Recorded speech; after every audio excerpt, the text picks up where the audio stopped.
So we are back on this Peugeot 407 with EW12J4 engine. So, in this video, we are going to assess the front suspension. The owner says it was hearing noise. However, let's start with the drive shaft. There is no suspension anyway, but as you can see, the tube have all cut. This one appears that obviously faulty. We don't know the condition of this one too. But the point is, we have to both two hoses will have to be replaced, and then most likely this will have to be replaced as well. Then we check the condition of this one too, the inner CV joint. So now for the right side front, this is the lower wishbone. Well, the bushing here is rough, but hasn't cut. Not yet. So yeah, so we're going to put it back. This suspension cap, the bushes are okay, so putting it back.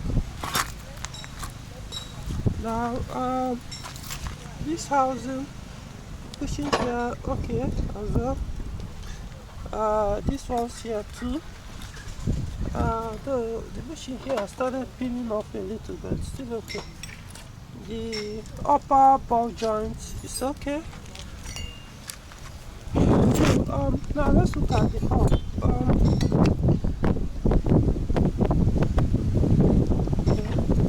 It's not playing. The bearing is still okay.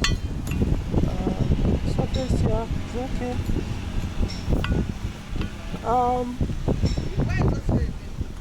The lower ball joint.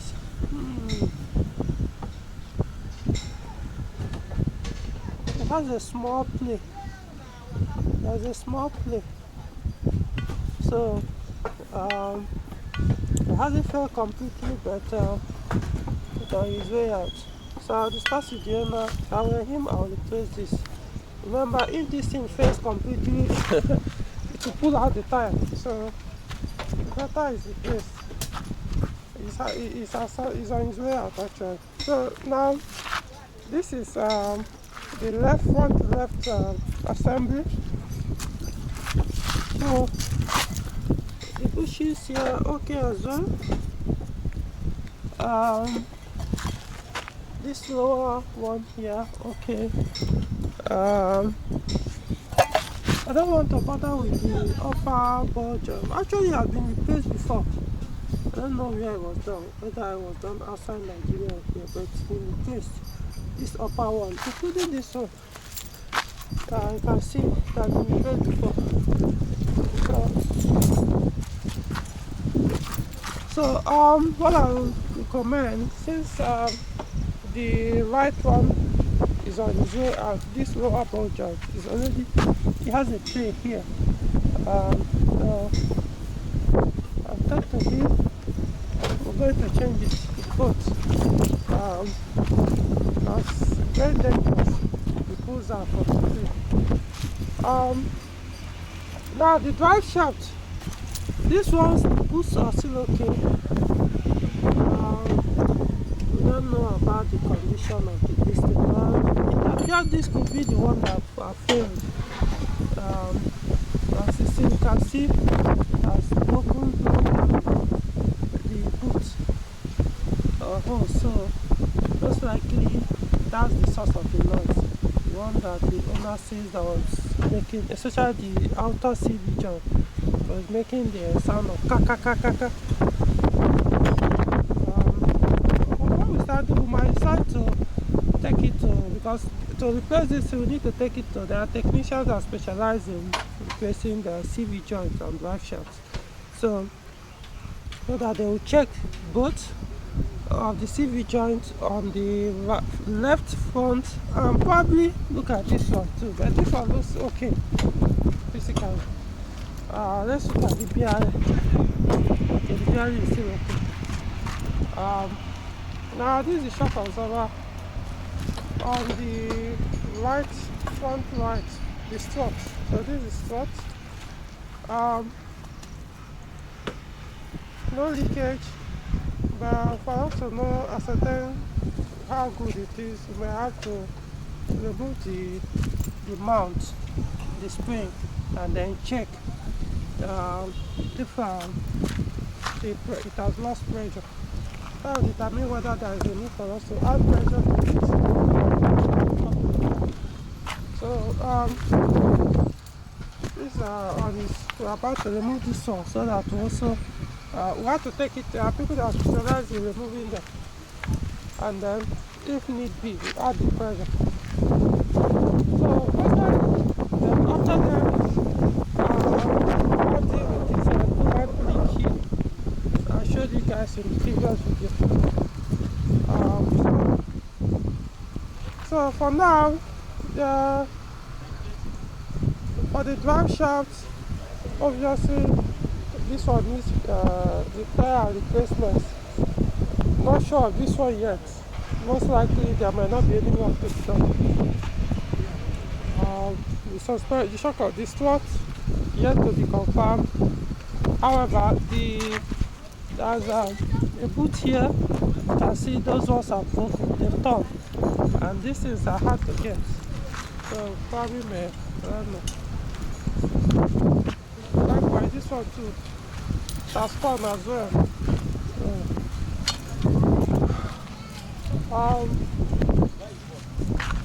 Okay, so you see how it goes, and the brake part, I want the other half of the thing too fast.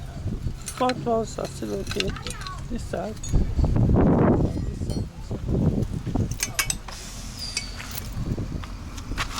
Yeah, the parts are still okay. They are not TRW though.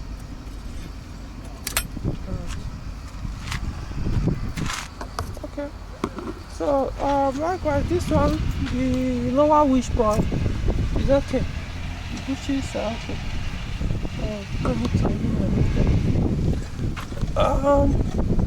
Thyroid okay. This side.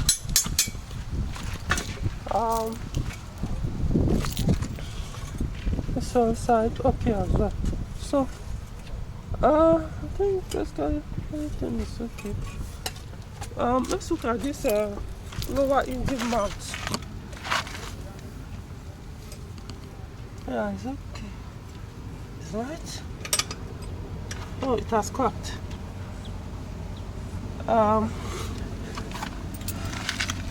Partially cracked. It has cracked. We have to change it. I think we need to change it. Okay, so that's it. We'll update you guys when the work is completed. You see this thing that you see. In this one, okay, I'm coming. Yeah, hello. So we removed the lower engine mount. As you can see, it has broken. You can see here, it has cracked. So it has to be replaced. Trying to find something to put inside it. I'll see. See? So it's broken. Alright, so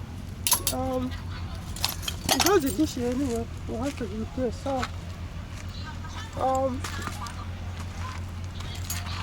anyway, I've already discussed with the owner of the car.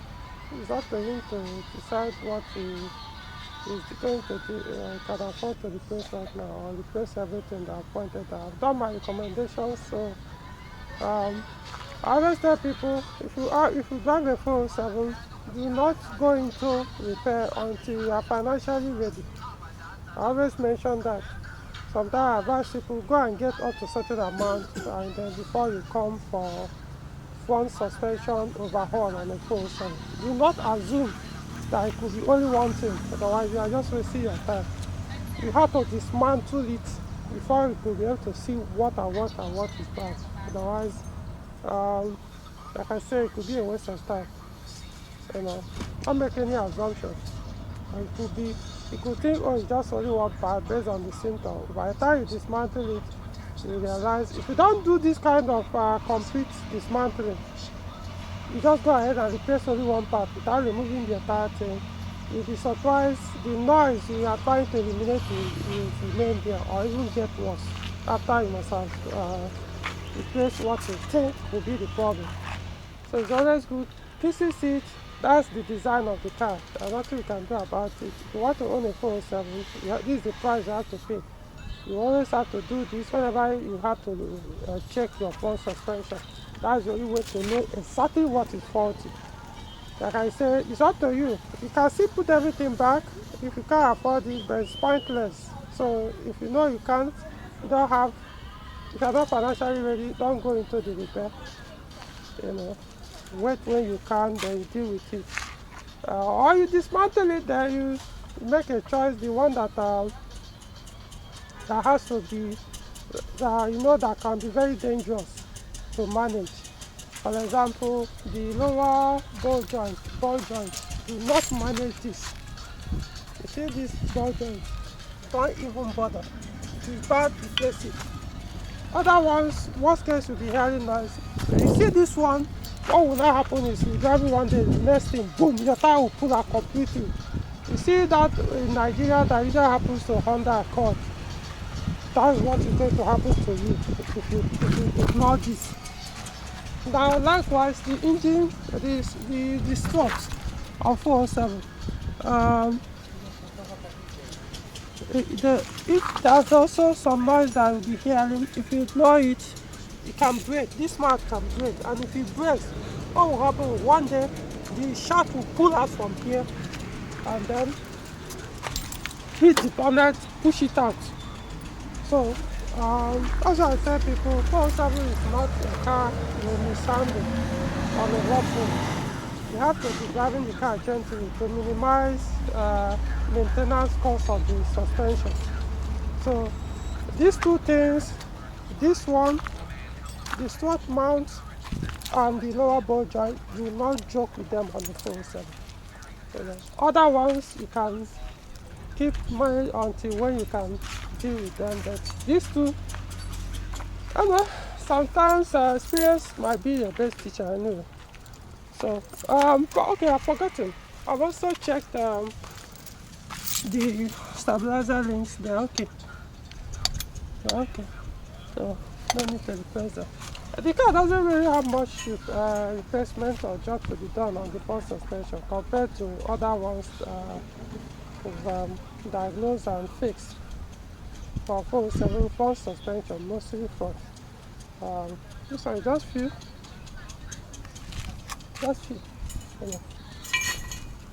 In fact, like I said, it's basically like the ball joints. That's the only thing that related to the suspension we are fixing. It's only the ball joints.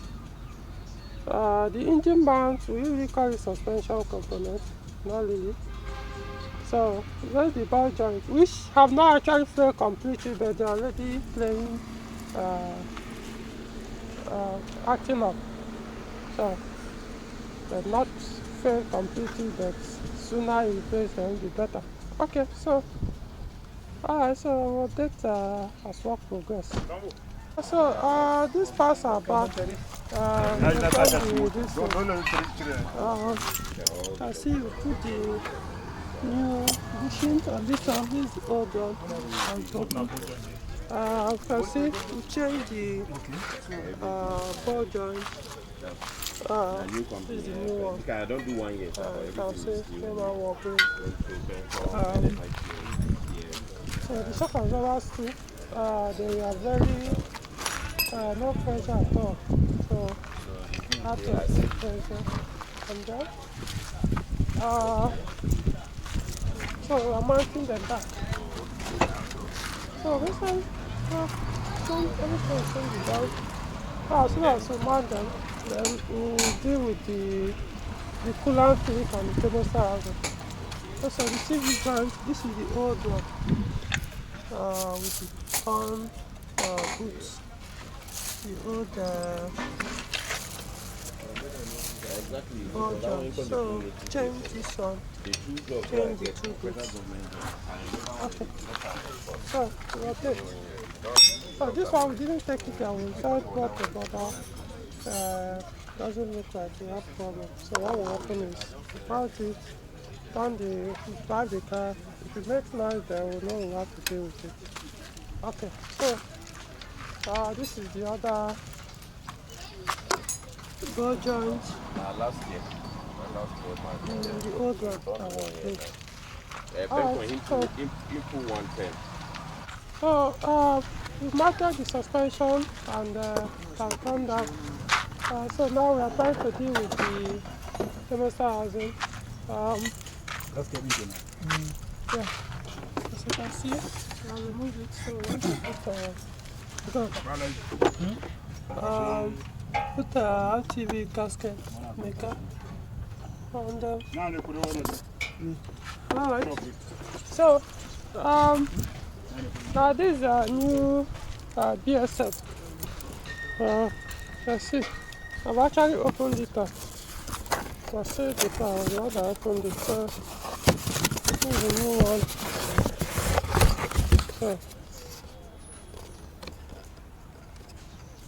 So I'm waiting for when we are done with putting with fixing the coolant leak and thermostat housing. To be able to swap the fuse doors. Alright.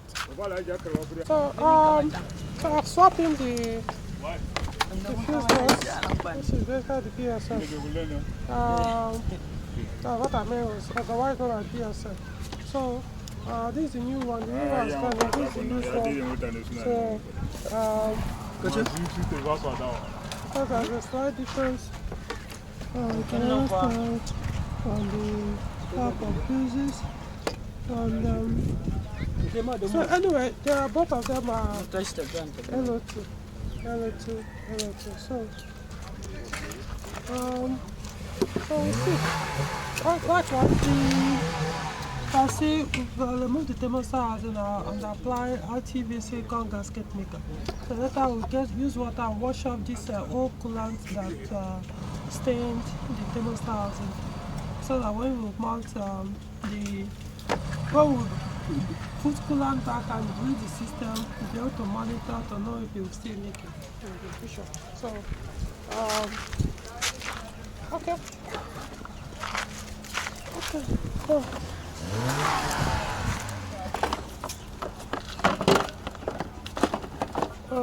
So I'll cover it very well. So let's keep the. So this one can serve as a step.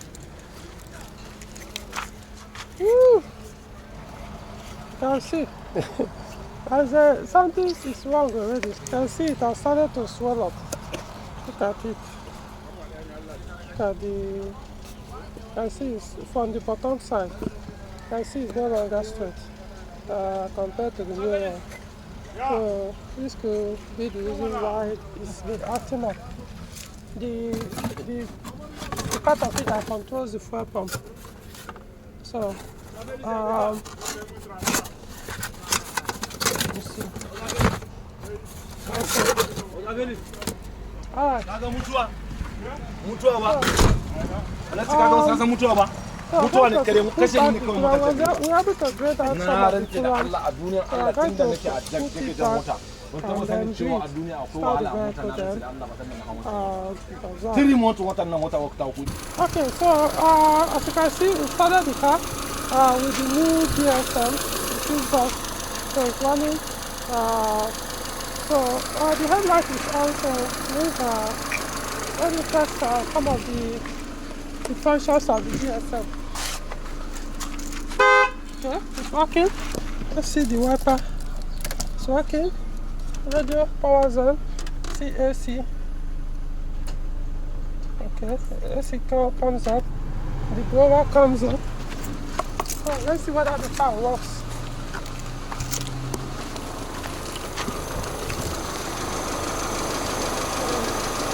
Let's see if the car is on. See off.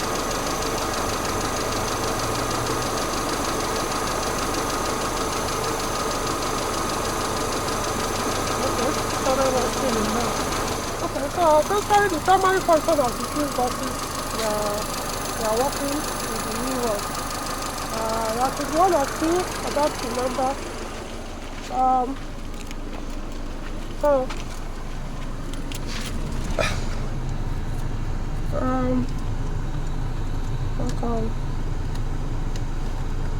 okay, so almost everything is working. So far the new fuse box is working. Let's see whether the gear press. Okay.